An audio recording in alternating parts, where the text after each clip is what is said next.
بالله من الشيطان الرجيم. بسم الله الرحمن الرحيم. في قلوبهم مرض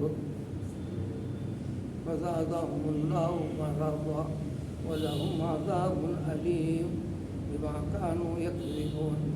وإذا قيل لهم لا تفسدوا في الأرض قالوا إنما نحن مصلحون.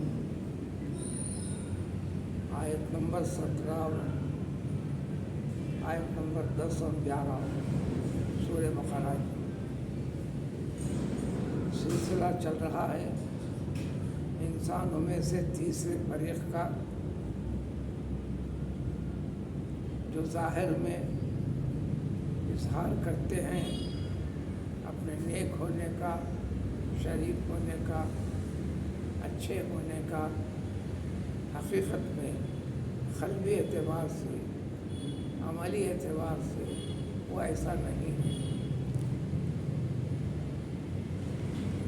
اس جیسا پہلو اختیار کر کر دنیا کی زندگی کو کامیاب سمجھتے ہیں، اور یہ کرتے کرتے ان کو عمل بڑا اچھا لگتا ہے. یہ دراصل دل کی خرابی کا نام ہے. یہ دل کی خرابی کا نام ہے. دل اچھے برے کی تمیز کرنے کا نام ہے. حقیقت اس کی ایک دم جو برے ہیں، جو سرے سے اسلام کا، اسلامی عقائد کا انکار کرنے والے، کلم کلا جن کو آپ کافر کہو، مشرک کہو، بے دین کہو، وغیرہ وغیرہ، ان کا معاملہ تو لوگوں کے سامنے صاف صاف ظاہر ہے. یہ تیسرا فریق جو مسلمانوں کی شکل کا ہے، آپ کا خیر خواہ جیسی شکل کا ہے، عمل میں، فکر میں، ملنے میں، ملانے میں، لیکن حقیقت میں آپ کا مخالف ہے، آپ کے طریقوں کا مخالف ہے. آپ کا وہ عقیدہ جو دین کے اوپر ہے وہ اس کے اوپر یقین نہیں رکھتا. وہ اعمال صالحہ کو اس سے دلچسپی نہیں. شرارت، حسد، کینہ، بغض، عداوت وغیرہ ساری چیزوں سے جڑا ہوا ہوتا ہے. ایسا اس لیے کرتا ہے جو دنیا میں اس کو طرز زندگی کے اسباب فراہم ہو گئے، اچھا خاصا کھاتے پیتے چلتے پھرتے، دنیا کے اسباب، مکانات وغیرہ وغیرہ، اور اسی طرح تجارت میں خیانت، امانت میں خیانت، سارے معاملات کے اندر جھوٹ وغیرہ کا سہارا لینا، کہنا کہ یہی سچ ہے. اس کا خود دل جانتا ہے کہ یہ غلط ہے. اب آیت کا ترجمہ سن لیتے ہیں، اسی مفہوم کی وضاحت کرتا ہے.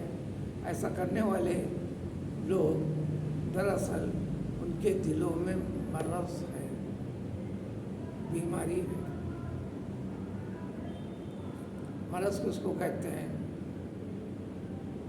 عام طور پر انسان کے بدن کو جسمانی طور پر سے کوئی بھی عارضہ، رکاوٹ، خرابی، یوں کہو کہ بیماری لاحق ہونے والی چیز،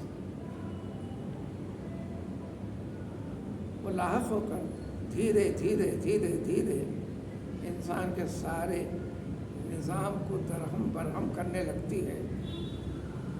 سارے جسم بدن پر اس کے آثار، دماغ میں، آرام میں، اٹھنے میں، بیٹھنے میں، کھانے میں، پینے میں،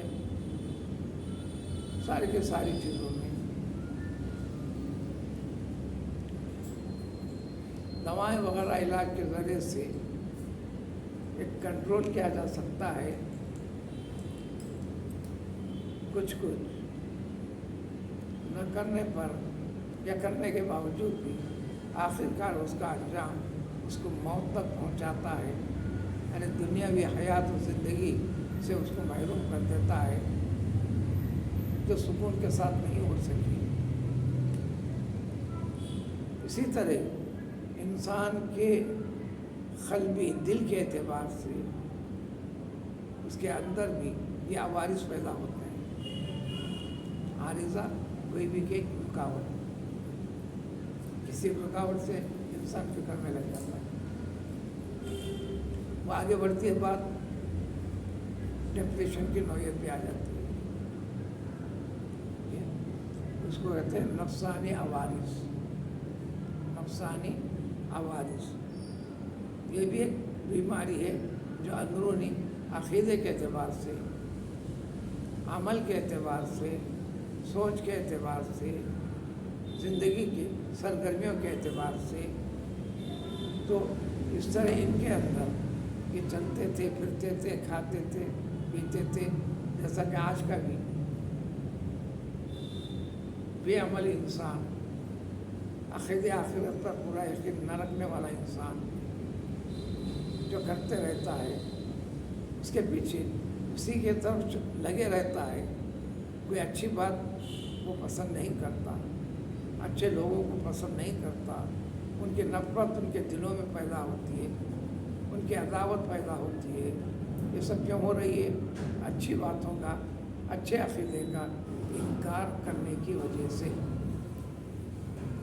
تو اللہ تعالیٰ فرماتا ہے کہ یہ ان کے قلوب کے اندر یہ نفسانی عوارض بیماریاں پیدا ہیں.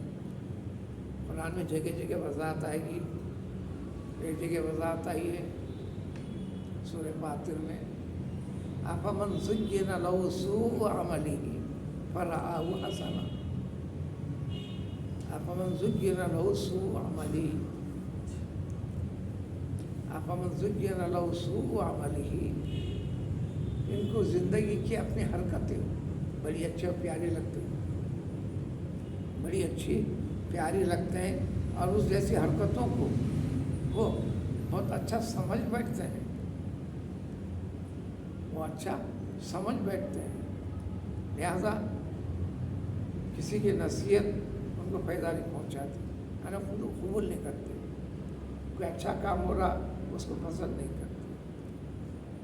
کوئی ان کے کیے جانے والے اعمال میں روکے اس کو پسند نہیں کرتے.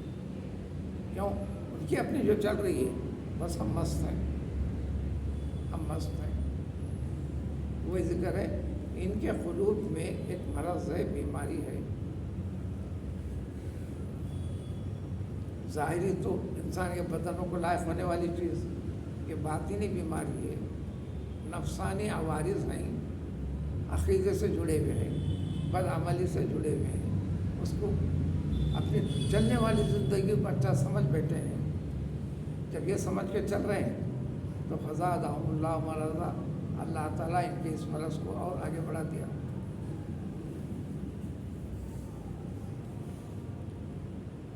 قرآن میں جگہ جگہ ایسے ترجمے میں انسان کو سمجھ کے چلنا ہے عقیدے کے اعتبار سے. ان کے اس یعنی نیت ارادہ کر کر فکر اس کے طرف کر لیا، بس وہ کام اس کے لیے آسان ہوتے چلے، گمراہی میں آگے بڑھتے چلا.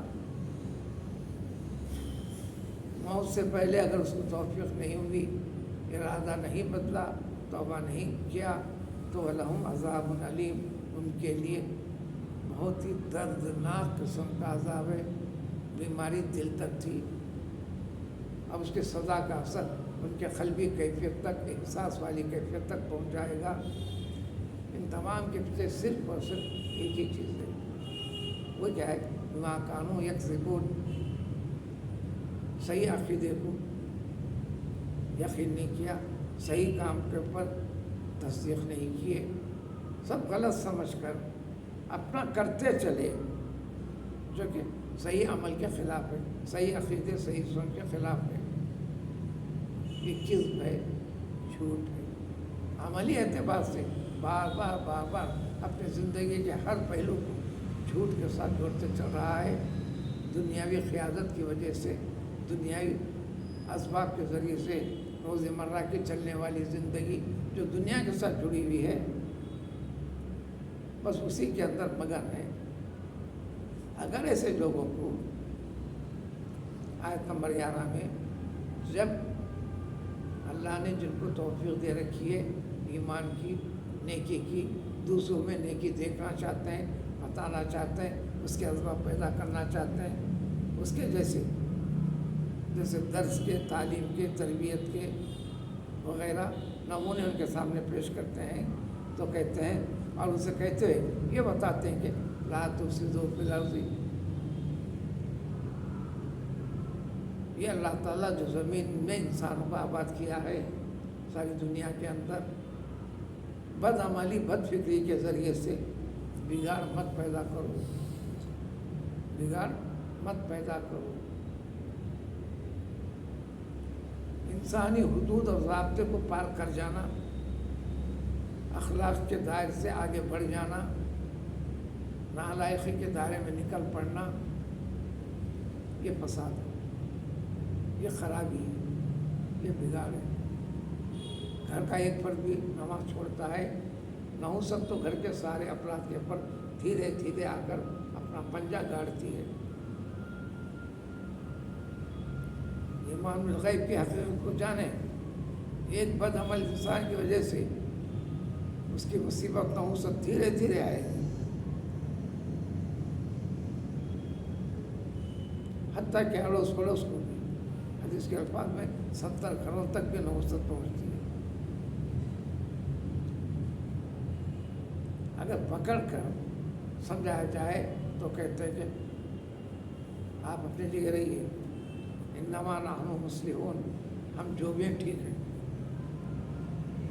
ہماری فکر صحیح ہے، ہماری طرز زندگی صحیح ہے۔ دلیل یہ ہے کہ ہماری دنیا آگے بڑھ رہی ہے، ہمارا بینک بیلنس آگے بڑھ رہا ہے، دنیا اعتبار سے ہمارے ہونٹوں پہ تبسم بھی ہے، خوشی بھی ہے، دنیا میں حمل و نقل کے اسباب بھی ہیں، کھانے کو اچھا مل رہا ہے، پہننے کے لیے لباس اچھے سے اچھا فراہم ہو رہا ہے، میں خوش ہوتے اسی طرز زندگی پر اپنے گھر والوں کو خوش رکھ رہا ہوں۔ صحیح طریقے کو ماننا نہیں چاہتے، بلکہ الٹا کہتے ہیں ہم صحیح ہیں۔ تم لوگ جو یہ طرز اور فکر اختیار کر کر صحیح عقیدہ، صحیح عمل، صحیح اخلاق، صحیح عادات جو بتا رہے ہو، ان کے عقیدے کے لحاظ سے وہ خراب ہے۔ قرآن نے آگے چل کے جو وضاحت کیا ہے، کئی پہلوؤں کے بارے میں بار بار آتے جائے گا ذکر۔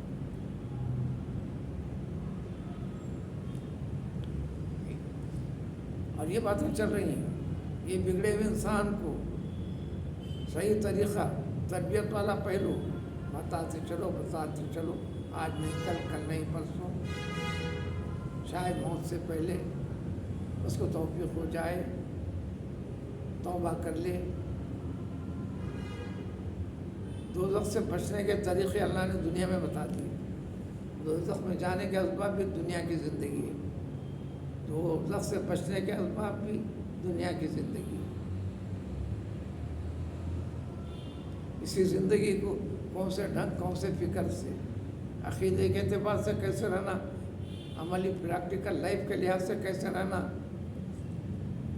اپنے گھر والوں کے ساتھ کیا برتاؤ رہنا، تم سیدھے رہنا، گھر کا ہر پر سیدھا، تم عقل و فکر کے اعتبار سے درست ہونا تو سب صحیح، پھر تمہارے عزیز و اقارب، تمہارے دوست و احباب صحیح،